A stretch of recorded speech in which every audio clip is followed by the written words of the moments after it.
Hello students, welcome to chemistry real. आज ਦਾ ਬੇਟੇ ਆਪਣਾ ਟੌਪਿਕ ਹੈ ਪੀ ਬਲਾਕ ਐਲੀਮੈਂਟਸ ਦੇ ਵਿੱਚੋਂ ਗਰੁੱਪ 16 ਐਲੀਮੈਂਟਸ। ਗਰੁੱਪ 16 ਐਲੀਮੈਂਟਸ ਨੂੰ ਆਪਾਂ ਚੈਲਕੋਜਨਸ ਕਹਿੰਦੇ ਆ ਜਾਂ ਇਹਨੂੰ ਆਪਾਂ ਆਕਸੀਜਨ ਫੈਮਿਲੀ ਕਹਿੰਦੇ ਆ। ਚੈਲਕੋਜਨਸ ਕਿਉਂ ਕਹਿੰਦੇ ਆ? ਕਿਉਂਕਿ ਇਹ ਸਾਰੇ ਮੈਂਬਰਸ ਜਿਹੜੇ ਹੈ ਔਰ ਪ੍ਰੋਡਿਊਸ ਕਰਦੇ ਆ, ਔਰ ਫਾਰਮ ਕਰਦੇ ਆ, ਜਿਸ ਕਰਕੇ ਆਪਾਂ ਇਹਨਾਂ ਨੂੰ ਚੈਲਕੋਜਨਸ ਦੇ ਨਾਮ ਨਾਲ ਵੀ ਜਾਣਦੇ ਆ। ग्रुप 16 ਦੇ ਮੈਂਬਰਸ ਦੇ ਨਾਮ ਕੀ ਹੈ? ਆਕਸੀਜਨ, ਸਲਫਰ, ਸੈਲੀਨੀਅਮ, ਟੈਲੂਰੀਅਮ ਤੇ ਪੋਲੋਨੀਅਮ। ਜੇ ਇਹਨਾਂ ਦੀ ਆਪਾਂ ਇਲੈਕਟ੍ਰੋਨਿਕ ਕਨਫਿਗਰੇਸ਼ਨ ਦੇਖੀਏ ਤਾਂ ਬਾਹਰ ਵਾਲੇ ਸ਼ੈਲ 'ਚ S2 ਤੇ P4, 2s2 2p4 oxygen, 3s2 3p4 sulphur. ਲਾਈਕਵਾਈਜ਼ ਸੋ ਆਪਾਂ ਇਹਨਾਂ ਦੀ ਜਨਰਲ ਕਨਫਿਗਰੇਸ਼ਨ ਜਿਹੜੀ ਹੈ NS2 NP4 ਕਹਿ ਸਕਦੇ ਹਾਂ।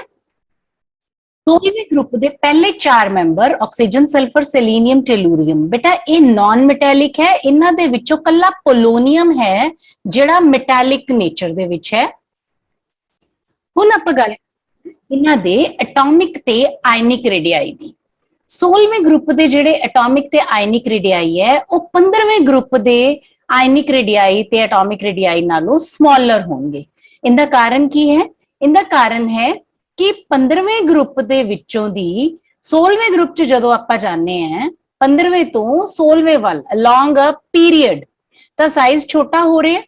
As a result effective nuclear charge जिहड़ा है वो इंक्रीज हो रहा है। इस करके इन्हां दे साइजेस 16वें ग्रुप दे एलिमेंट्स दे साइजेस जिहड़े हैं वो 15वें नालों छोटे होणगे along a period। और जदों आपां 16वें ग्रुप दी ही गल करदे हैं कि ਅਸੀਂ टॉप तो बॉटम वाल जा रहे हैं ਤਾਂ एटॉमिक साइज ਜਿਹੜਾ ਹੈ ਉਹ ਇਨਕਰੀਜ਼ ਕਰਦਾ ਹੈ। ਕਿਉਂ ਇਨਕਰੀਜ਼ ਕਰਦਾ ਹੈ? ਕਿਉਂਕਿ ਐਵਰੀ ਟਾਈਮ ਜਦੋਂ ਆਪਾਂ ਉੱਪਰੋਂ ਦੀ ਹੇਠਾਂ ਵੱਲ ਨੂੰ ਗਰੁੱਪ ਦੇ ਵਿੱਚ ਮੂਵ ਕਰਦੇ ਹਾਂ ਤਾਂ ਨਿਊ ਸ਼ੈਲ ਇਜ਼ ਐਡਡ। ਸੋ ਇਹਨਾਂ ਦੋ ਰੀਜ਼ਨਸ ਕਰਕੇ ਆਪਾਂ ਦੋ ਕੁਐਸਚਨਸ ਇੱਥੇ ਐਕਚੁਅਲੀ ਹੈਂਡਲ ਕੀਤੇ ਹੈ। ਇੱਕ ਕੁਐਸਚਨ ਆਪਾਂ ਕੀਤਾ ਹੈ ਕਿ 16ਵੇਂ ਗਰੁੱਪ ਦੇ ਐਟॉमिक ਰੇਡੀਆਈ 15ਵੇਂ ਗਰੁੱਪ ਨਾਲੋਂ ਛੋਟੇ ਕਿਉਂ ਹੁੰਦੇ ਹੈ। दूसरा ये किता है कि 16वें ग्रुप दे विच down the group atomic size वधदा क्यों है।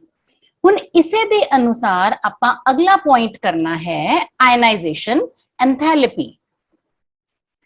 आयनाइजेशन एंथैल्पी दा मतलब हुंदा है कि जदों आपां किसी एटम दे विचों लूजली बाउंड इलेक्ट्रॉन नूं बाहर कढदे हां ते जिन्नी एनर्जी रिक्वायर्ड है उहनूं आपां कहंदे हां आयनाइजेशन एंथैल्पी। ਹੁਣ ਇੱਥੇ ਆ ਵੈਲਿਊਜ਼ ਤੋਂ ਆਪਣੇ ਸਾਹਮਣੇ ਦੋ ਫੈਕਟਸ ਨਜ਼ਰ ਆ ਰਹੇ ਹਨ।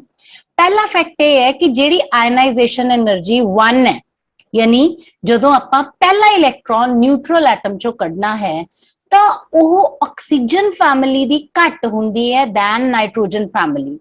ਸਵਾਲ ਇਹ ਪੁੱਛਿਆ ਕਿਉਂ ਜਾ ਰਿਹਾ ਹੈ ਬੇਟਾ? ਬਿਕੋਜ਼ ਆਪਾਂ ਨੂੰ ਪਤਾ ਹੈ ਕਿ ਅਲੋਂਗ ਅ ਪੀਰੀਅਡ ਸਾਈਜ਼ ਛੋਟਾ ਹੋ ਰਿਹਾ ਹੈ ਤੇ ਆਇਨਾਈਜੇਸ਼ਨ ਐਂਥੈਲਪੀ ਜਿਹੜੀ ਹੈ ਵਧਣੀ ਚਾਹੀਦੀ ਹੈ। ਹੁਣ ਆਕਸੀਜਨ ਦੇ ਕੇਸ ਚ ਆਇਨਾਈਜੇਸ਼ਨ ਐਂਥੈਲਪੀ ਵਧਣ ਦੀ ਬਜਾਏ ਨਾਈਟ੍ਰੋਜਨ ਦੇ ਨਾਲੋਂ ਘਟ ਗਈ। ਕਾਰਨ ਇਹ ਹੈ ਕਿ ਨਾਈਟ੍ਰੋਜਨ ਦੇ ਕੇਸ ਚ ਜਿਹੜੀ ਆਇਨਾਈਜੇਸ਼ਨ ਐਂਥੈਲਪੀ ਹੈ ਉਹ ਇਨ ਦੀ ਇਲੈਕਟ੍ਰੋਨਿਕ ਕਨਫਿਗਰੇਸ਼ਨ ਜਿਹੜੀ ਕਿ ਹਾਫ ਫਿਲਡ ਹੋਣ ਕਰਕੇ ਐਕਸਟਰਾ ਸਟੇਬਲ ਹੁੰਦੀ ਹੈ। ਨਾਈਟ੍ਰੋਜਨ ਦੀ extra stable half filled electronic configuration ਕਰਕੇ ਇਨ ਦੀ ਆਇਨਾਈਜੇਸ਼ਨ ਐਂਥੈਲਪੀ ਆਕਸੀਜਨ ਦੇ ਮੁਕਾਬਲੇ ਜ਼ਿਆਦਾ ਹੈ। ਓਕੇ, ਹੁਣ ਜਦੋਂ ਆਪਾਂ ਇੱਕ ਇਲੈਕਟ੍ਰੋਨ ਕੱਢ ਲਿਆ ਆਕਸੀਜਨ ਦੇ ਵਿੱਚੋਂ ਦੀ ਇੱਕ ਇਲੈਕਟ੍ਰੋਨ ਰਿਮੂਵ ਕਰ ਲਿਆ ਆਪਾਂ, ਪਹਿਲੀ ਆਇਨਾਈਜੇਸ਼ਨ ਐਂਥੈਲਪੀ 1314 ਮਤਲਬ 1314 ਕਿਲੋ ਜਾਊਲ ਪਰ ਮੋਲ ਆਪਾਂ ਇਹ ਸਪੈਂਡ ਕਰਤੀ। ਤਾਂ ਹੁਣ ਜਿਹੜੀ ਦੂਜਾ ਇਲੈਕਟ੍ਰੋਨ ਰਿਮੂਵ ਕਰਨਾ ਹੈ ਤਾਂ ਉਹ ਕਨਫਿਗਰੇਸ਼ਨ ਕੀ ਬਣ ਜਾਏਗੀ ਆਕਸੀਜਨ ਦੀ? ਜੇ NS2 NP4 ਦੇ ਵਿੱਚੋਂ ਇੱਕ ਇਲੈਕਟ੍ਰੋਨ ਨਿਕਲ ਗਿਆ ਤਾਂ ਬਾਕੀ ਬਚੀ NS2 NP3। ਹੁਣ ਇਹਦੇ ਵਿੱਚੋਂ ਜਦੋਂ ਆਪਾਂ ਦੂਜਾ ਇਲੈਕਟ੍ਰੋਨ ਕੱਢਣਾ ਹੈ ਤਾਂ ਆਪਾਂ ਨੂੰ ਬਹੁਤ ਜ਼ਿਆਦਾ ਹਾਈ आयनाइजेशन एंथैल्पी देनी पैंदी है। IE2 is very very high. कारण बेटा हुण आपां इलैक्ट्रॉन एक स्टेबल कॉन्फ़िगरेशन चो कढना है। पहला ऑक्सीजन दी आ वाली सी, जदों एक इलैक्ट्रॉन निकल गया हुण तां नवीं कॉन्फ़िगरेशन आ वाली होएगी ना NS2 NP3। सो ये बहुत ही स्टेबल हुंदी है, इस करके इनदे विचों इलैक्ट्रॉन कढण लई काफी हाई अमाउंट ऑफ एनर्जी लगदी है, जिहड़ी कि आपां कह सकदे इत्थे 3388 किलो जाउल पर मोल है। नेक्स्ट प्रॉपर्टी जो 16वें ग्रुप की बहुत ही पैक्यूलियर है, खास है, वो है इलेक्ट्रोनेगेटिविटी। जिहड़ी इलेक्ट्रोनेगेटिविटी है ਇਹ 15ਵੇਂ ਗਰੁੱਪ ਦੇ ਐਲੀਮੈਂਟਸ ਦੇ ਨਾਲੋਂ 16ਵੇਂ ਗਰੁੱਪ ਦੇ ਐਲੀਮੈਂਟਸ ਜਿਹੜੇ ਆ ਜ਼ਿਆਦਾ ਇਲੈਕਟ੍ਰੋਨੈਗੇਟਿਵ ਹੁੰਦੇ ਆ। ਕਿਉਂ? ਕਿਉਂਕਿ ਸਾਈਜ਼ ਛੋਟਾ ਹੁੰਦਾ ਹੈ ਤੇ ਜਿਵੇਂ ਜਿਵੇਂ ਆਪਾਂ 16ਵੇਂ ਗਰੁੱਪ ਚ ਹੇਠਾਂ ਵੱਲ ਨੂੰ ਜਾਂਦੇ ਆ ਐਟੋਮਿਕ ਸਾਈਜ਼ ਵਧੀ ਜਾਂਦਾ ਹੈ ਤੇ as a result electronegativity down the group ਘਟੇਗੀ। ऑक्सीजन ਜਿਹੜਾ ਹੈ याद रखना है कि it is the second most electronegative element after fluorine। fluorine ਜਿਹੜਾ ਹੈ periodic table ਦੇ ਵਿੱਚ ਸਭ ਤੋਂ ਵੱਧ electronegative element ਹੁੰਦਾ ਹੈ ਤੇ fluorine ਦੇ ਬਾਅਦ ਕਿਹਦਾ ਨਾਮ ਹੈ? oxygen the. Okay, next property of 16 group elements is their metallic and non-metallic character। But these elements have very little metallic character। क्यों? क्योंकि metals ने actually electron lose करने ਹੁੰਦੇ ਆ ਤੇ ਇਹਨਾਂ ਦੀ 16ਵੇਂ ਗਰੁੱਪ ਦੀ ਤਾਂ ionization enthalpy ਹੀ very high ਹੈ। So down the group ਜਿਹੜਾ ਹੈ metallic character ਵਧੇਗਾ। ਕਿਉਂ? क्योंकि down the group ionisation enthalpy घटदी है। सो पहले दो जेडे एलिमेंट्स हैं मेनली उता 100% नॉन मेटल्स है, ऑक्सीजन ते सल्फर। सेलेनियम ते टेलुरियम दे विच थोड़ा थोड़ा मेटैलिक करैक्टर है और जेड़ा पोलोनियम है that is mainly metallic. Next thing is oxidation state of group 16 elements. Group 16 the electronic configuration NS2 NP4 है। मतलब इन्ना कोले बाहर वाले शेल च कुल मिला के 6 इलेक्ट्रॉन है।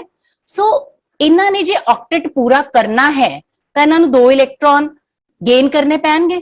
सो 16वें ग्रुप दे सारे elements mainly -2 oxidation state show करते हैं। इस तो इलावा +2 +4 +6 ऑक्सीडेशन स्टेट्स भी ये शो कर सकते हैं। वो किवें करते हैं? देखो ऑक्सीजन जे आपां ग्राउंड स्टेट च देखिए 2s2 2p4 इस तरीके नाल है, पर ऑक्सीजन दे विच नोट करन वाली गल है कि there are no d orbital. So oxygen अपना ऑक्टेट कदे भी एक्सटेंड नहीं कर सकती। पर जे सल्फर नूं देखिए या आपां हायर ग्रुप मैंबर्स नूं देखिए तां उहदे च आपां नूं दिखदा है कि ग्राउंड स्टेट दे विच 3s2 3p4 ठीक तां इन्हां दो अनपेयर्ड इलेक्ट्रॉन्स करके सल्फर +2 ऑक्सीडेशन स्टेट शो करदी है। जदों सल्फर नूं फर्स्ट एक्साइटेशन स्टेट हुंदी है तां आ वाला इलेक्ट्रॉन पेयर जिहड़ा है ये अनपेयर होके 3d दे विच जगह ऑक्यूपाई कर लैंदा। हुण किन्ने अनपेयर्ड हो गए? 1 2 3 4 4 अनपेयर्ड इलेक्ट्रॉन्स करके इनदी जिहड़ी ऑक्सीडेशन स्टेट है दैट इज +4।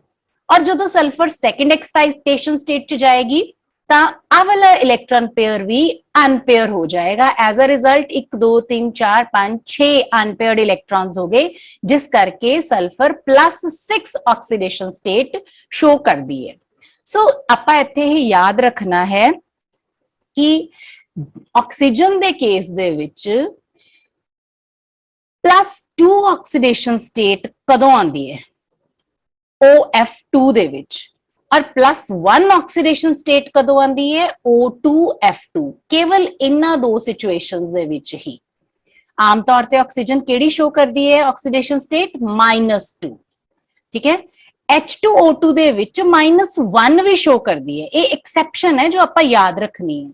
और O2 और O3 यानी कि डाईऑक्सीजन या ओजोन दे विच इनदी ऑक्सीडेशन स्टेट 0 हुंदी है।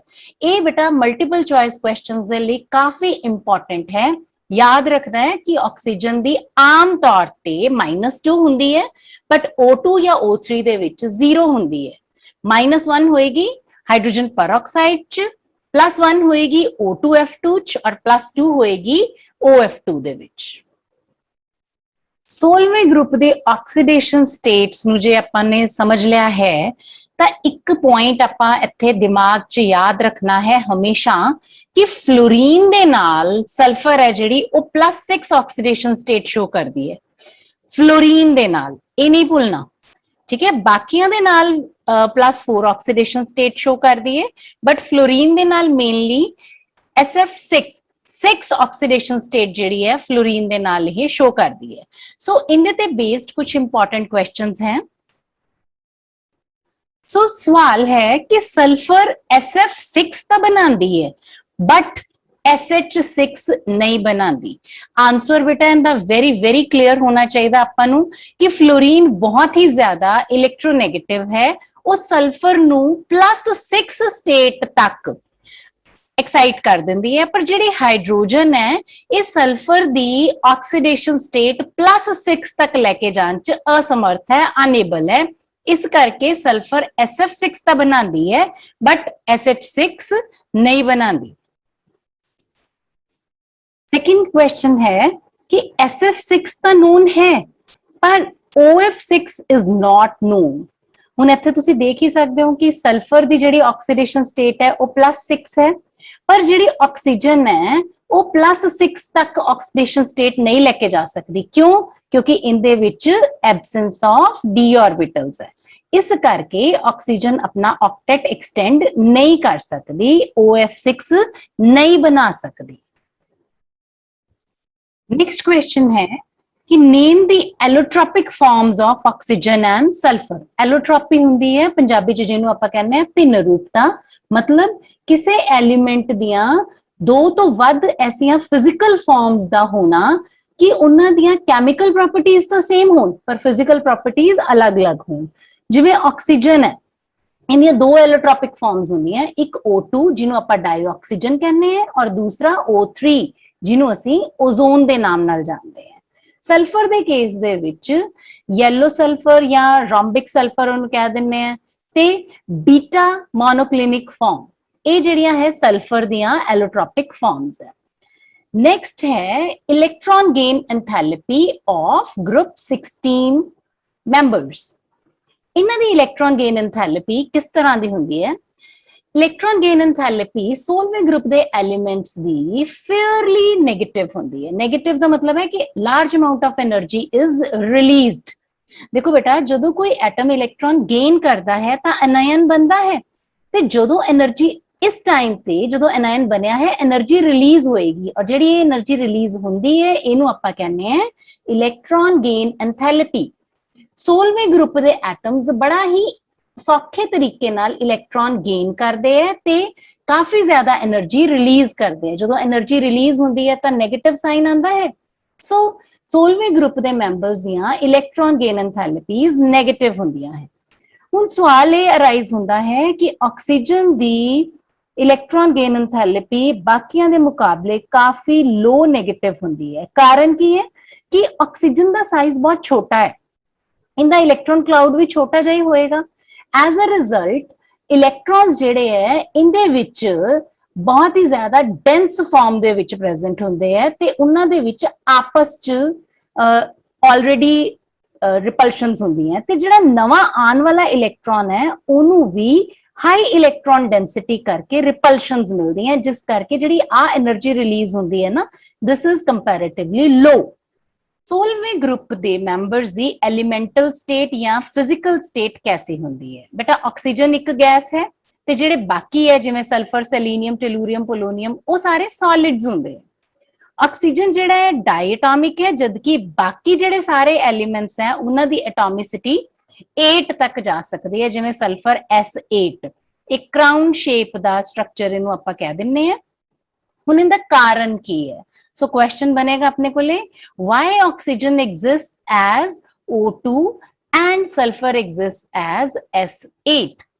बेटा इनका आंसर है कि ऑक्सीजन दी आपां एक क्वालिटी पढ़ी है कि ऑक्सीजन मल्टीपल बॉन्ड बनाता है, मतलब पी पाई बॉन्ड बनाता है, ऑक्सीजन दे नाल ही बना सकता है।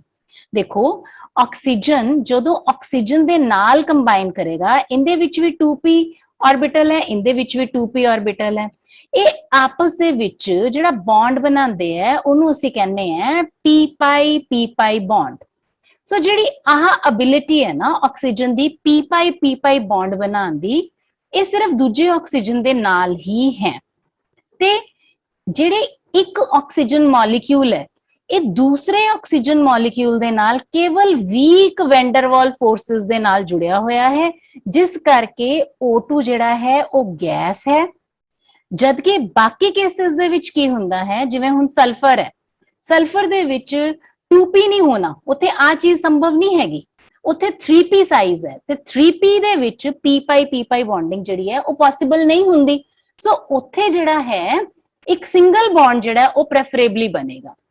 ਜਦੋਂ ਸਿੰਗਲ ਬੌਂਡ ਬਣ ਰਿਹਾ ਹੈ ਤਾਂ ਸਲਫਰ ਦਾ ਆਹ ਵਾਲਾ ਸਟਰਕਚਰ ਹੋਏਗਾ ਤੇ ਇਹਨੂੰ ਆਪਾਂ ਕਰਾਊਨ ਸ਼ੇਪ ਸਟਰਕਚਰ ਕਹਿੰਦੇ ਹਾਂ। ਨੈਕਸਟ ਹੈ ਕੈਟੀਨੇਸ਼ਨ। 16ਵੇਂ ਗਰੁੱਪ ਦੇ ਵਿੱਚ ਆਕਸੀਜਨ ਕੈਟੀਨੇਸ਼ਨ ਨਹੀਂ ਸ਼ੋ ਕਰਦੀ ਪਰ ਸਲਫਰ ਸ਼ੋ ਕਰਦੀ ਹੈ। ਆਕਸੀਜਨ ਕੈਟੀਨੇਸ਼ਨ ਕਿਉਂ ਨਹੀਂ ਸ਼ੋ ਕਰਦੀ? ਕੈਟੀਨੇਸ਼ਨ ਐਕਚੁਅਲੀ ਹੁੰਦੀ ਹੈ ਸੈਲਫ ਲਿੰਕਿੰਗ ਪ੍ਰੋਪਰਟੀ। ਸੋ ਸੈਲਫ ਲਿੰਕਿੰਗ ਦਾ ਮਤਲਬ ਹੈ कि अपने ही जैसे होर एटम दे नाल बॉन्ड बनाना, ऑक्सीजन ऑक्सीजन ऑक्सीजन ऑक्सीजन लंबी चेन बनाना, जो कि ऑक्सीजन दे केस च पॉसिबल नहीं हुंदा। क्यों नहीं हुंदा? क्योंकि जिहड़ा लोन पेयर ऑफ इलेक्ट्रॉन्स है ऑक्सीजन एटम ते ऑक्सीजन दे छोटे साइज करके वो एक दूजे नूं भी रिपेल कर रहे हैं, प्लस जिहड़ा ऑक्सीजन सिंगल बॉन्ड ऑक्सीजन है इस बॉन्ड पेयर नूं भी रिपेल कर रहे हैं। So as a result oxygen bond oxygen bond oxygen bond oxygen ये चीज संभव नहीं होएगी क्योंकि रिपल्शंस बहुत ज्यादा होंगी। पर सल्फर दे केस च जिहड़ा लोन पेयर है वो वड्डे साइज दा वड्डे खेतर च फैले होण करके उत्थे रिपल्शंस घट होणगियां, इलेक्ट्रॉन डेंसिटी घट होएगी, जिस करके S single bond S possible हुंदा है। और एस सिंगल बॉन्ड एस जिहड़ा है ना उनकी strength O single bond O दे मुकाबले काफी ज्यादा हुंदी है। नेक्स्ट क्वेश्चन जो कि बहुत बहुत इंपॉर्टेंट है कि why does oxygen show anomalous behaviour in group 16? Anomalous मतलब वखरा जा बिहेवियर 16वें ग्रुप दे बाकी मैंबर्स नालों ऑक्सीजन वखरा बिहेवियर क्यों शो करती है? बेटा इहदा आपां 15वें ग्रुप च भी आंसर कीता सीगा, बिल्कुल उसे तरीके नाल जिस तरह नाइट्रोजन अपने मैंबर्स तो अलग बिहेवियर शो करती है, ऑक्सीजन भी उन्हां रीजंस करके ही अलग बिहेवियर शो करती है। So answer will be same. उत्थे भी आपां यही कहा सी कि स्मॉल साइज है, बाकी सारे मैंबर्स नालों साइज छोटा है, electronegativity is very very high and इनदे विच डी ऑर्बिटल जिहड़े है वो एबसेंट हुंदे है। जदों डी ऑर्बिटल एबसेंट हुंदे है ना ਤਾਂ ਜਿਹੜੀ ऑक्टेट एक्सटेंड करन वाली क्वालिटी है वो खत्म हो जाती है। सो उत्थे कोवैलेंसी जिहड़ी है 4 ते ही रिस्ट्रिक्ट होके रह जाती है। इस दे बाद आपां 16वें ग्रुप दे एलिमेंट्स दे हाइड्राइड्स फॉर्मेशन बारे गल करना है कि 16वें ग्रुप दे member oxygen sulphur selenium tellurium ये हाइड्रोजन दे नाल रिएक्ट करके वाटर H2S, H2SE ਤੇ H2TE बनाते हैं। हुण जे आपां इन्हां दियां प्रॉपर्टीज कंपेयर करते हैं ना, जिवें पहली प्रॉपर्टी थर्मल स्टेबिलिटी देखते हैं, मतलब कि जदों आपां इहनूं हीट करांगे तां इह टुटेगा। सो वो देखते हैं कि जिद्दां जिद्दां असीं ग्रुप च डाउन वल जाने हैं जिहड़ी थर्मल स्टेबिलिटी है वो घटी जाती है। पानी नूं गर्म करदे हैं पानी टुटदा नहीं ना, पर जदों H2TE नूं गर्म करांगे तां इह टुट जाएगा। So thermal stability decreases down the group. कारण की है कि ऑक्सीजन दा साइज छोटा है, जिवें जिवें आपां ग्रुप च हेठां वल जाने हैं साइज वड्डा होई जा रहा है। सो साइज वड्डा होण दे नाल बॉन्ड डिसोसिएशन एंथैल्पी जिहड़ी है वो घटी जा रही है। इस बॉन्ड नूं तोड़ना आसान है। सो बॉन्ड डिसोसिएशन एनर्जी घट होण करके बॉन्ड ईजीली टूट जाएगा ते थर्मली अनस्टेबल हो जाएगा। हुण नेक्स्ट जिहड़ी प्रॉपर्टी है दैट इज कि जिहड़े हाइड्राइड्स हैं इन्हां दा एसिडिक करैक्टर जिवें जिवें आपां 16वें ग्रुप च हेठां वल जाने हैं ये वध जांदा है। एसिडिक करैक्टर दा मतलब की हुंदा है कि ability to liberate the proton. हुण वाटर जिहड़ा है दैट इज लीस्ट एसिडिक, इन्हां दे विचों ये लीस्ट एसिडिक है। और जिद्दां जिद्दां आपां ग्रुप दे विच हेठां वल जावांगे तो H2TE मोस्ट एसिडिक है। इनदा कारण अगेन बॉन्ड डिसोसिएशन एंथैल्पी होएगी। पानी दे विच बॉन्ड डिसोसिएशन एंथैल्पी बहुत ज्यादा हुंदी है। एज अ रिजल्ट जिहड़ा लॉस ऑफ प्रोटोन है that becomes very very difficult और इत्थे बॉन्ड डिसोसिएशन एंथैल्पी घट होण करके ਇਹ ਈਜ਼ੀਲੀ प्रोटोन लूज कर दिंदा। मतलब जिहड़ा आह वाला बॉन्ड टुटना है ना ये पानी दे केस च औखा हुंदा है, पर जे आपां इत्थे टेलूरियम लिख दईए तां ਇਹ वाला बॉन्ड टुटना जिहड़ा है वो आसान हो जाएगा। नेक्स्ट क्वेश्चन जिहड़ा हाइड्राइड्स से बेस्ड है वो है कि H2TE एक बेटर रिड्यूसिंग एजेंट है दैन H2S। बेटा वाटर तां रिड्यूसिंग एजेंट हुंदा ही नहीं, बाकी सारे रिड्यूसिंग एजेंट हुंदे हैं इन्हां दे विचों ते इनदा रीजन भी ओही है कि जिस तरह ਆਪਾਂ ग्रुप च हेठां वाल जाने हैं हाइड्राइड्स दी जिहड़ी थर्मल स्टेबिलिटी है वह घटदी है, आ बॉन्ड दा टुटना आसान है। सो जिन्नी अनस्टेबिलिटी ज्यादा होएगी रिड्यूसिंग करैक्टर भी उन्ना ज्यादा होएगा। इस दे बाद ਆਪਾਂ स्टडी करना है इन्ना हाइड्राइड्स दे बॉइलिंग पॉइंट्स ਨੂੰ। सो जे ਆਪਾਂ बॉइलिंग पॉइंट्स देखिए वाटर दे केस च ਆਪਾਂ ਸਾਰਿਆਂ ਨੂੰ पता है कि तकरीबन 100 डिग्री ते पानी बॉयल करता है। H2S ਜਿਹੜੀ है वो 92 डिग्रीज दे अराउंड, H2SE 91, H2TE 90। सो अपना सवाल ये हुंदा है कि वाटर ते H2S तो तां इत्थों तां बॉइलिंग पॉइंट सडन ड्रॉप कर गया, घट गया, बट जिहड़ी अगे डिक्रीज है वो स्टैडी है, काफी ग्रेजुअल जी डिक्रीज है, ज्यादा डिक्रीज नहीं है। इनका कारण की है? इनका कारण है कि वाटर दे विच तां हाइड्रोजन बॉन्डिंग हुंदी है जिस करके इनका बॉइलिंग पॉइंट काफी ज्यादा है, बाकियां दे विच हाइड्रोजन बॉन्डिंग नहीं हुंदी। सो बाकियां दे विच की रोल प्ले करता है? Increase of molecular mass as well as increase in van der Waals forces. जिन्नियां ज्यादा वेंडरवॉल फोर्सेस होणगियां उन्नी ही बॉइलिंग पॉइंट ज्यादा होएगा। ओजोन दे विच बेटे आपां पहली चीज जो पढ़ते हैं कि ओजोन एक्चुअली ऑक्सीजन दी ही एक एलोट्रॉपिक फॉर्म है और यह धरती दी सरफेस तो 20 किलोमीटर तकरीबन ऊपर अपर एटमॉस्फेयर दे विच एक परत दी फॉर्म च प्रेजेंट हुंदी है। और ये बनदी किवें है? अपर एटमॉस्फेयर दे विच ऑक्सीजन दे उत्ते जदों यूवी रेज फॉल करदियां ना तां ओजोन बनदी है। This is highly endothermic reaction, मतलब जदों इन्हें ओजोन ने बनना है तां हीट विल बी एब्जॉर्ब्ड। और इनकी जिहड़ी प्रिपरेशन है वो आपां ओजोनाइजर नाम दे अपरेटस दे विच भी कर सकते हैं, जिंदे च ऑक्सीजन दे विचों साइलेंट इलैक्ट्रिक डिस्चार्ज दे नाल ओजोन बनता है। जदों ये साइलेंट इलैक्ट्रिक डिस्चार्ज आपां करते हैं ना तो इनका रीजन हुंदा है स्पार्कलैस इलैक्ट्रिक डिस्चार्ज करना, क्योंकि जे स्पार्क प्रोड्यूस हो गई ना तो जिहड़ी ओजोन बनी है उन्हें कन्वर्ट हो जाना बैक इनटू ऑक्सीजन। लैबोरेटरी दे विच दो तरह के ओजोनाइजर जिहड़े हैं वो अवेलेबल होंदे हैं, यूज किए जाते हैं। One is Siemens ozoniser, another is Brodie's ozoniser. Ozone दियां जिहड़ियां फिजिकल प्रॉपर्टीज है वो किहड़ियां-किहड़ियां? एक तो है कि यह पेल ब्लू कलर की गैस हुंदी है और इनकी स्मैल पंजेंट हुंदी है। ये हवा तो भारी हुंदी है तकरीबन 1.5 गुना। इनका बॉइलिंग पॉइंट 385 कैलविन है ते जदों आपां इहनूं सॉलिडिफाई करते हैं तो इनका मेल्टिंग पॉइंट 24 कैलविन है। जिहड़ी सब तो विलखण गल है ओजोन दी वो ये है कि ऑक्सीजन तो पैरामैग्नेटिक है, आपां सब नूं पता है, बट जिहड़ी ओजोन है that is diamagnetic in nature. हुण ओजोन दा स्ट्रक्चर बेटा एग्जामिनेशन पॉइंट ऑफ व्यू नाल काफी इंपॉर्टेंट है।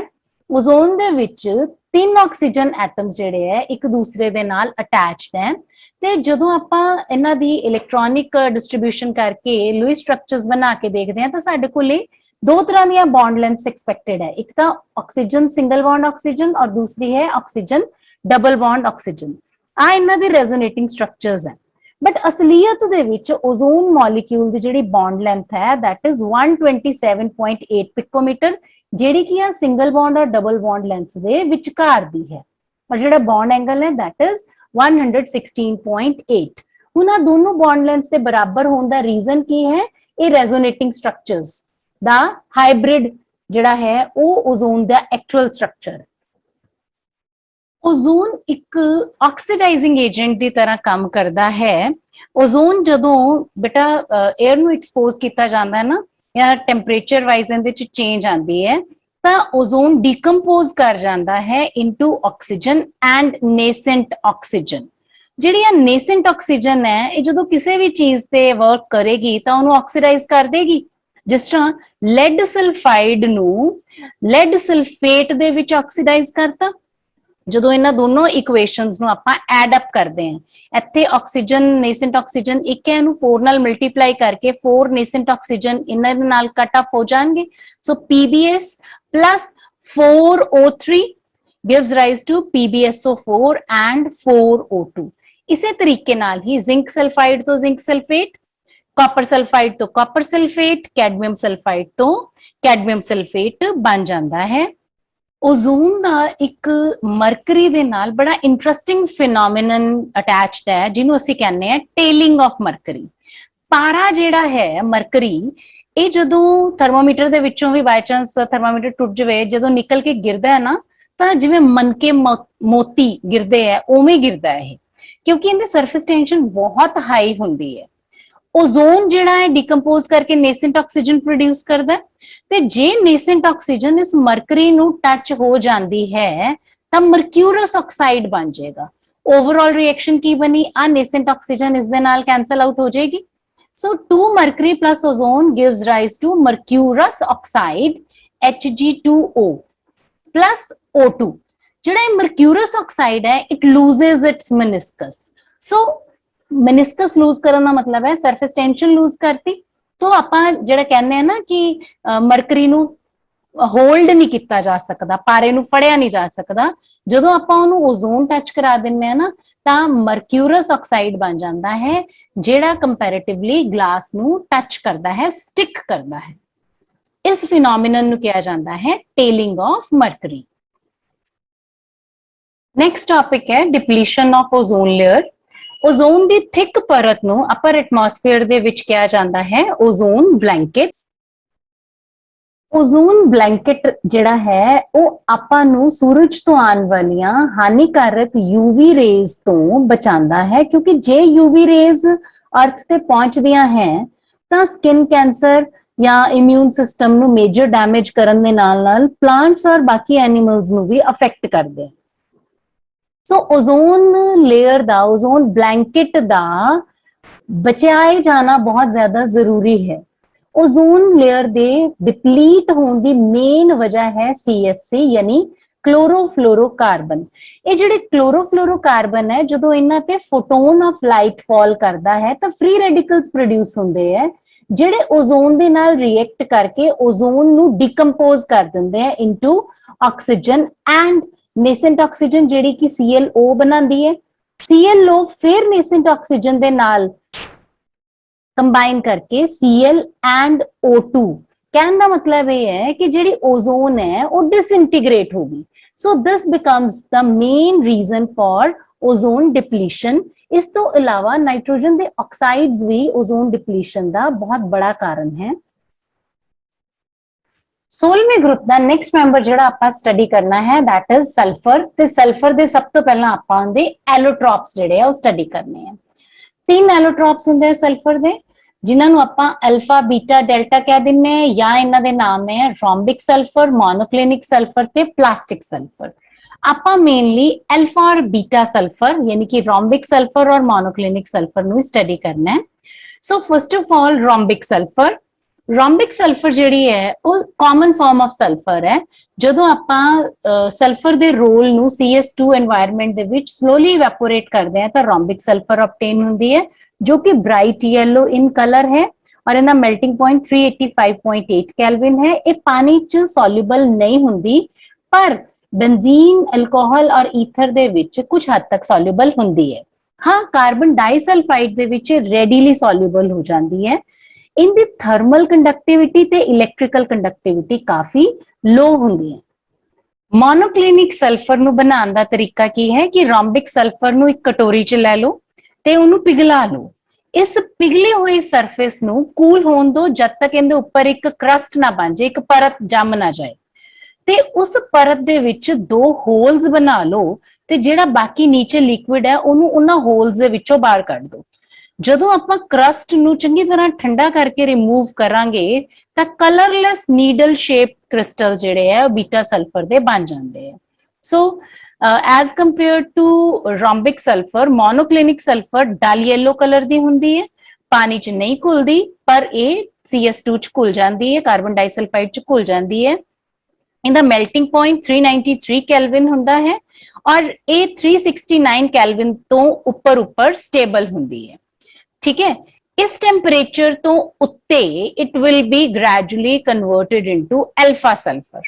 ਸੋ 399 ਕੈਲਵਿਨ ਤੇ ਦੋਨੋਂ ਫਾਰਮਸ ਸਟੇਬਲ ਹੁੰਦੀਆਂ ਔਰ ਇਸ ਟੈਂਪਰੇਚਰ ਨੂੰ ਕਿਹਾ ਜਾਂਦਾ ਹੈ ਟ੍ਰਾਂਜੀਸ਼ਨ ਟੈਂਪਰੇਚਰ।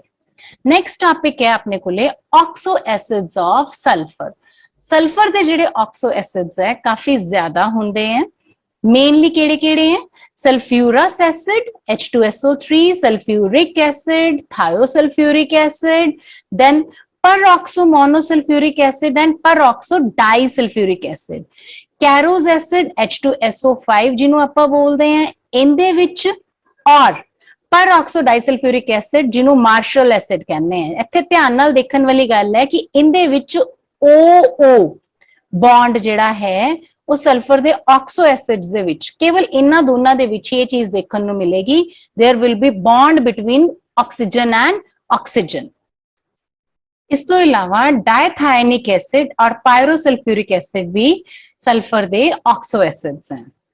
नेक्स्ट कंपाउंड आंदा है सल्फर दा, सल्फर डाइऑक्साइड।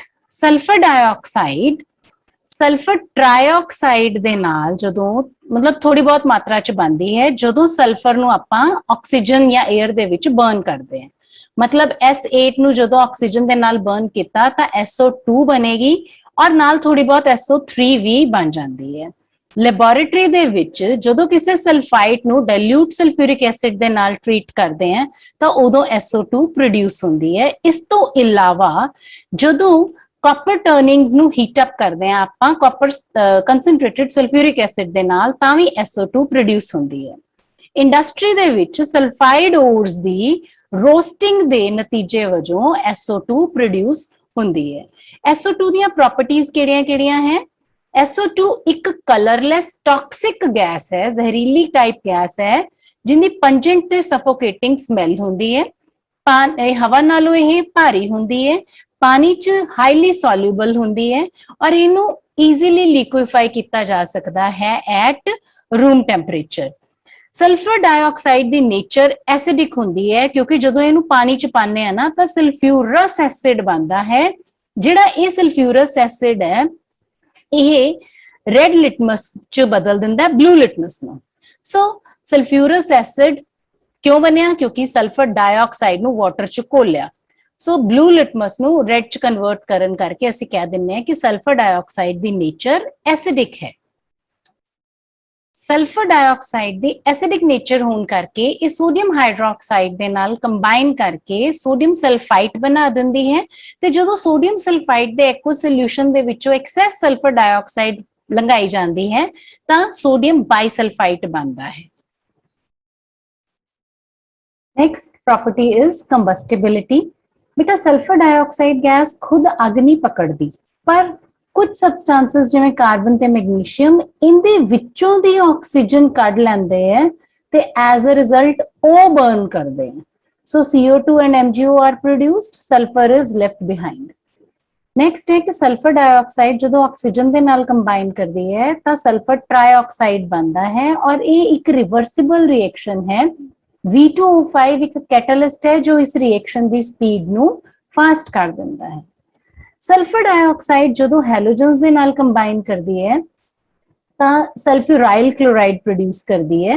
हुण इत्थे ये जानना बहुत इंपॉर्टेंट है कि सल्फर डाइऑक्साइड का स्ट्रक्चर की है। सल्फर डाइऑक्साइड का स्ट्रक्चर जिस तरह आपां पहलां डिस्कस कीता ही है कि सल्फर दी ग्राउंड स्टेट च कॉन्फिगरेशन 3s2 3p4 हुंदी है। एक्साइटेड स्टेट दे विच जदों ये अपना एक इलेक्ट्रॉन अनपेयर कर लैंदी है तां इत्थे +4 ऑक्सीडेशन स्टेट बन गई। सो आ वाले 3 ऑर्बिटल ये sp2 हाइब्रिडाइजेशन शो करते हैं ते सल्फर दे sp2 हाइब्रिडाइज्ड 3 ऑर्बिटल जिहड़े एक च तां लोन पेयर है और बाकी दे जिहड़े 2 हैं वो दोनों ऑक्सीजन दे नाल सिग्मा बॉन्ड फॉर्म कर लैंदे हैं। जिहड़ा आ वाला अनपेयर इलेक्ट्रॉन है सल्फर दा ये ऑक्सीजन दे p दे नाल कंबाइन करदा है 2p दे नाल ते बॉन्ड केड़ा बनेगा p पाई बॉन्ड बनेगा। और जिहड़ा सल्फर दा हा d ऑर्बिटल दा इलेक्ट्रॉन है ये ऑक्सीजन दे p ऑर्बिटल दे इलेक्ट्रॉन दे नाल साइडवेज ओवरलैप करेगा। As a result p pi d pi bonding बनेगी जो इत्थे शो की गई है। सल्फर दा d ऑर्बिटल है और ऑक्सीजन दा p ऑर्बिटल है। एज यू कैन सी आ एक सिग्मा बॉन्ड बने हुए हैं एक और एक p पाई d पाई और एक p पाई बॉन्ड बना हुआ है। सो सल्फर डाइऑक्साइड का स्ट्रक्चर कुछ इस तरीके का sp2 हाइब्रिडाइजेशन दे नाल बनता है। सल्फर डाइऑक्साइड दियां रिड्यूसिंग प्रॉपर्टीज आपां हुण स्टडी करनी है। सल्फर डाइऑक्साइड बहुत ही अच्छा रिड्यूसिंग एजेंट है। ये पोटेशियम डाइक्रोमेट ਨੂੰ क्रोमियम सल्फेट ਦੇ ਵਿੱਚ ਰਿਡਿਊਸ ਕਰ ਦਿੰਦੀ ਹੈ। ਇਸੇ ਤਰੀਕੇ ਨਾਲ पोटेशियम परमैंगनेट ਦਾ ਪਿੰਕ ਕਲਰ ਜਿਹੜਾ ਹੈ ਉਹ ਡਿਸਅਪੀਅਰ ਹੋ ਜਾਂਦਾ ਹੈ ਜਦੋਂ SO2 ਨਾਲ ਰਿਐਕਟ ਕਰਦਾ ਹੈ ਕਿਉਂਕਿ ਮੈਂਗਨੀਜ਼ ਸਲਫੇਟ ਬਣ ਜਾਂਦਾ ਹੈ। इसे तरीके नाल फेरिक सल्फेट दी रिडक्शन हो जाती है into ferrous sulphate. Lead oxide is converted into lead sulfate. Sodium peroxide is reduced to sodium sulfate. Next जिहड़ा आंदा है that is bleaching action of SO2। SO2 जिहड़ा है ब्लीचिंग एजेंट दे तौर ते काम करदा है। Moisture the presence they which SO2 is converted actually into H2SO4 and nascent hydrogen is produced जो कि किसी भी colored matter ਨੂੰ colorless matter बना ਦਿੰਦੀ है, bleach action कर ਦਿੰਦੀ है, रंग काट कर ਦਿੰਦੀ है। पर ਜਿਹੜਾ ब्लीचिंग एक्शन है ना this is temporary। temporary ਦਾ ਮਤਲਬ ਇਹ ਹੈ ਕਿ ਜਦੋਂ ਆਪਾਂ ਕਲਰਲੈਸ ਮੈਟਰ ਨੂੰ ਹਵਾ ਚ ਐਕਸਪੋਜ਼ ਕਰਦੇ ਹਾਂ ਤਾਂ ਆਕਸੀਜਨ ਦੇ ਐਕਸ਼ਨ ਦੇ ਨਾਲ ਆ ਰਿਐਕਸ਼ਨ ਰਿਵਰਸ ਹੋ ਜਾਂਦੀ ਹੈ। ਕਲਰਲੈਸ ਮੈਟਰ ਦੇ ਉੱਤੇ ਜਿਹੜਾ ਪਰਮਾਨੈਂਟ ਕਲਰ ਹੈ ਉਹ ਦੁਬਾਰਾ ਤੋਂ ਅਪੀਅਰ ਹੋ ਜਾਂਦਾ ਹੈ। ਸੋ ਬਲੀਚਿੰਗ ਐਕਸ਼ਨ ਕਾਫੀ ਮਾਈਲਡ केसेस जिथे ब्लीचिंग रिक्वायर्ड है उत्थे ही SO2 का इस्तेमाल किया जाता है। Sulphuric acid is the next compound जो आपां हुण करना है। सल्फर दा ऐसा कंपाउंड जिन्हों किंग ऑफ कैमिकल्स कहा जाता है उसका नाम है सल्फ्यूरिक एसिड। सल्फ्यूरिक एसिड की प्रिपरेशन की जाती है बाय कंटैक्ट प्रोसेस जिसका डायग्राम तुसीं देख ही सकते हो। इनदे विच मेन कुछ स्टेप्स हैं। सब तो पहला स्टेप है कि सल्फर ਨੂੰ ਆਕਸੀਜਨ ਦੇ ਨਾਲ ਬਰਨ ਕੀਤਾ ਜਾਂਦਾ ਹੈ। ਸल्फर डाइऑक्साइड बनती है। सल्फर डाइऑक्साइड ਆਕਸੀਜਨ ਦੇ ਨਾਲ over a catalyst V2O5 vanadium pentoxide ਦੇ ਨਾਲ एक रिवर्सिबल रिएक्शन ਦੇ थ्रू सल्फर ट्राइऑक्साइड प्रोड्यूस करता है और सल्फर ट्राइऑक्साइड ਦੇ ਵਿੱਚ H2SO4 पाया जाता है, ऐड किया जाता है ताकि ओलियम बन जाए H2S2O7 और इस ओलियम दे विच पानी पाके इनू डिल्यूट करते हैं तो अपने कोले H2SO4 दे दो मॉलिक्यूल आ जाते हैं। इत्थे मेन सवाल ये पैदा होता है कि जिहड़ी आ वाली रिएक्शन है जिहड़ी रिवर्सिबल है किहड़ियां कंडीशंस होणगियां कि आपां SO3 दी यील्ड नू वधा सकीए। देखो बेटा आ रिएक्शन फॉरवर्ड डायरेक्शन च डेल्टा H का नेगेटिव साइन मतलब ये एक्सोथर्मिक है। सो ली-चैटलियर दा प्रिंसिपल इहदे ते अप्लाई होएगा। एज अ रिजल्ट असी देखते हैं कि जेड़ी भी एक्सोथर्मिक रिएक्शन हुंदी है ना वो लो टेंपरेचर नाल फेवर हुंदी है। So forward reaction is exothermic so it will be favoured by low temperature. So इत्थे टेंपरेचर जिहड़ा है 720 केल्विन रखिया जाता है। What about pressure? प्रेशर देख सकते हो फॉरवर्ड डायरेक्शन दे विच नंबर ऑफ मोल्स रिड्यूस हो रहे हैं। So low pressure will favour the reaction in forward direction. तो तकरीबन इत्थे 2 बार जिन्ना आपां प्रेशर इस्तेमाल करते हैं। जिहड़ा यूज ऑफ कैटलिस्ट है वैनेडियम पेंटॉक्साइड जिहड़ा है वो इत्थे इस्तेमाल किया जाता है क्योंकि एक तो इक्विलिब्रियम छेती अटेन हो जाएगा, दूसरा ये चीप हुंदा है ते ईजीली पॉइजन नहीं हुंदा, सस्ता होने करके इहदी अवेलेबिलिटी भी इनफ हुंदी है। एक रिक्वायरमेंट होर चाहिदी है कि जे आपां चाहते हैं ना कि कैटलिस्ट की पॉइजनिंग ना होवे तां आपां नूं गैस जिहड़ियां वो प्योरीफाई करनियां पैंदियां क्योंकि उन्हां दे विचों दी आर्सैनिक ऑक्साइड डस्ट मॉइस्चर ये इंप्योरिटीज जिहड़ियां रिमूव करनियां पैंदियां। जिवें डायग्राम दे विच भी तुसीं देख सकते हो कि इत्थे सल्फर की बर्निंग कीती है एयर दे नाल और इन्ना सारा जिहड़ा प्रोसैस है ये sulphur dioxide plus water oxygen नू क्लीन करन दे लई है। इत्थे जिहड़ी सल्फर डाइऑक्साइड प्लस ऑक्सीजन वो अल्टीमेटली कैटलिस्ट दे कंटैक्ट जाके SO3 बनांदियां है ते जिंदे विच उपरों दी SO3 चैंबर दे विच हेठों एंटर कर रही है, उपरों दी सल्फ्यूरिक एसिड कॉन्सनट्रेटेड पाया जाता है। Sulfur trioxide absorbs sulfuric acid to produce oleum. Oleum ਨੂੰ further ਪਾਣੀ ਦੇ ਨਾਲ dilute ਕਰਕੇ sulfuric acid obtain ਕੀਤਾ ਜਾਂਦਾ ਹੈ। ਸਲਫਿਊਰਿਕ ਐਸਿਡ ਦੇ ਸਟਰਕਚਰ ਦੇ ਵਿੱਚ ਅਸੀਂ ਇਹ ਨੋਟਿਸ ਕਰਦੇ ਹਾਂ ਕਿ ਦੋ ਹਾਈਡਰੋਜਨਸ ਜਿਹੜੀਆਂ ਉਹ ਆਕਸੀਜਨਸ ਦੇ ਨਾਲ ਜੁੜੀਆਂ ਹੋਈਆਂ, ਮਤਲਬ ਇਹ ਐਜ਼ ਪ੍ਰੋਟੋਨ ਰਿਲੀਜ਼ ਹੋ ਜਾਣਗੀਆਂ। So sulphuric acid behaves as a strong acid, ਦੋ ਪ੍ਰੋਟੋਨ ਰਿਲੀਜ਼ ਕਰਦਾ ਹੈ। ਦੋ ਪ੍ਰੋਟੋਨ ਜਦੋਂ ਇਹਦੇ ਚੋਂ ਨਿਕਲ ਜਾਣਗੇ ਤਾਂ ਪਿੱਛੇ ਸਲਫੇਟ ਆਇਨ ਬਚੇਗਾ, ਜਿੰਦੇ ਆ ਰੈਜ਼ੋਨੇਟਿੰਗ ਸਟਰਕਚਰਸ ਬਣੀਆਂ ਹੋਈਆਂ। और जो रेजोनेंस हाइब्रिड है उनके विच यू कैन सी कि चारों SO bond lengths are equivalent, बराबर होंदियां है। सल्फ्यूरिक एसिड दे एसिडिक करैक्टर ਨੂੰ ਆਪਾਂ ਇਸ ਤਰੀਕੇ ਨਾਲ ਸਮਝ ਸਕਦੇ ਹਾਂ ਕਿ ਸਲਫਿਊਰਿਕ ਐਸਿਡ ਦੇ ਵਿੱਚੋਂ ਇੱਕ ਪ੍ਰੋਟੋਨ ਨਿਕਲਿਆ ਤਾਂ ਪਿੱਛੇ HSO4-1 ਅਨਾਇਨ ਬਚਿਆ। ਜਦੋਂ ਇਸ ਅਨਾਇਨ ਦੇ ਵਿੱਚੋਂ ਵੀ ਦੂਸਰਾ ਪ੍ਰੋਟੋਨ ਨਿਕਲ ਗਿਆ ਤਾਂ ਪਿੱਛੇ ਸਲਫੇਟ ਅਨਾਇਨ ਬਚਿਆ।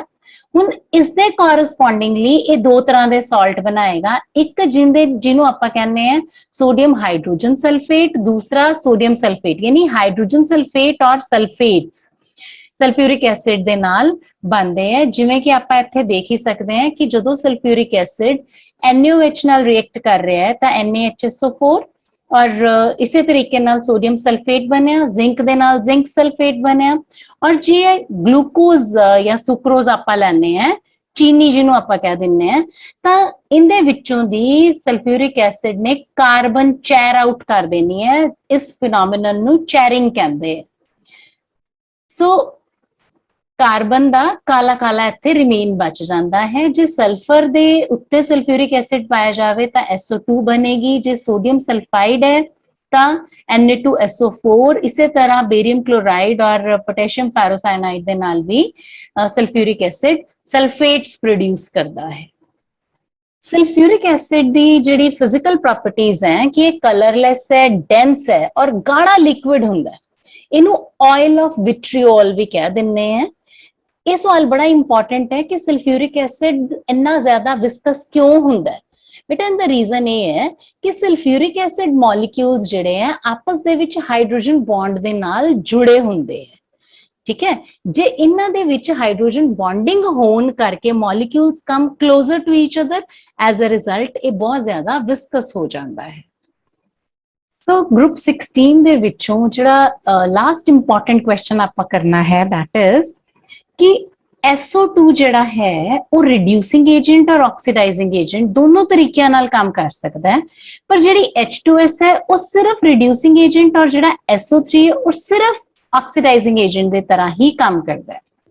ਦੇਖੋ, ਸਭ ਤੋਂ ਪਹਿਲਾਂ ਆਪਾਂ ਇਹਨਾਂ ਦੀਆਂ ਆਕਸੀਡੇਸ਼ਨ ਸਟੇਟਸ ਦੇਖਦੇ ਹਾਂ। SO2 ਦੇ ਵਿੱਚ ਸਲਫਰ ਦੀ ਆਕਸੀਡੇਸ਼ਨ ਸਟੇਟ ਹੈ +4, H2S ਦੇ ਵਿੱਚ ਹੈ -2 और SO3 ਦੇ ਵਿੱਚ ਆਕਸੀਡੇਸ਼ਨ ਸਟੇਟ ਹੈ +6। ਸੋ ਆਪਾਂ ਨੂੰ ਪਤਾ ਹੈ ਕਿ ਸਲਫਰ ਜਿਹੜੀ ਹੈ ਉਹ ਆਪਣੀ ਆਕਸੀਡੇਸ਼ਨ ਸਟੇਟ -2 ਤੋਂ ਲੈ ਕੇ +6 ਤੱਕ ਹੀ ਐਕਸਟੈਂਡ ਕਰ ਸਕਦੀ ਹੈ।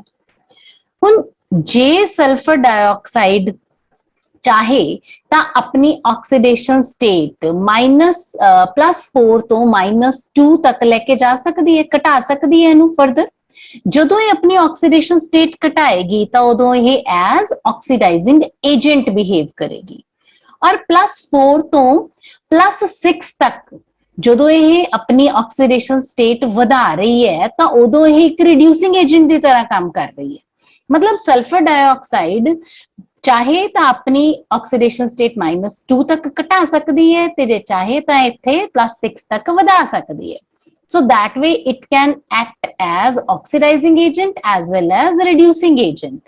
पर जे हुन H2S ਦੀ ਗੱਲ ਕਰੀਏ ਤੇ ਆਪਣੀ ਆਕਸੀਡੇਸ਼ਨ ਸਟੇਟ ਫਰਦਰ ਘਟਾ ਨਹੀਂ ਸਕਦੀ। ਇਹਦਾ ਮਤਲਬ ਇਹ ਹੋਇਆ ਕਿ ਇਹ ਆਪਣਾ ਆਕਸੀਡਾਈਜ਼ਿੰਗ ਏਜੰਟ ਦੇ ਤੌਰ ਤੇ ਕੰਮ ਨਹੀਂ ਕਰ ਸਕਦੀ, ਸਿਰਫ ਔਰ ਸਿਰਫ ਰਿਡਿਊਸਿੰਗ ਏਜੰਟ ਦੀ ਤਰ੍ਹਾਂ ਹੀ ਇਹ ਕੰਮ ਕਰ ਸਕਦੀ ਹੈ, ਆਪਣੀ ਆਕਸੀਡੇਸ਼ਨ ਸਟੇਟ ਵਧਾ ਸਕਦੀ ਹੈ। ਹੁਣ ਉਸੇ ਤਰੀਕੇ ਨਾਲ ਜਿਹੜਾ SO3 ਹੈ ਇਹ ਆਪਣੀ ਆਕਸੀਡੇਸ਼ਨ ਸਟੇਟ ਫਰਦਰ ਵਧਾ ਨਹੀਂ ਸਕਦਾ। It can only decrease it's oxidation state, ਇਸ ਕਰਕੇ ਇਹ ਐਜ਼ ਆਕਸੀਡਾਈਜ਼ਿੰਗ ਏਜੰਟ ਹੀ ਕੰਮ ਕਰੇਗਾ। ਸੋ ਆਈ ਹੋਪ ਬੇਟਾ ਕਿ ਹੁਣ ਤੁਹਾਨੂੰ ਜਿਹੜੇ ਇੰਪੋਰਟੈਂਟ ਕੁਐਸਚਨਸ ਫਰਮ ਗਰੁੱਪ 16 ਹੈ ਉਹ ਕਲੀਅਰ ਹੋ ਗਏ ਹੋਣਗੇ ਤੇ ਨੋਟਸ ਤੁਸੀਂ ਬੇਟਾ ਡਿਸਕ੍ਰਿਪਸ਼ਨ ਬਾਕਸ ਚੋਂ ਲੈ ਹੀ ਸਕਦੇ ਹੋ। Thank you very much, thanks for watching.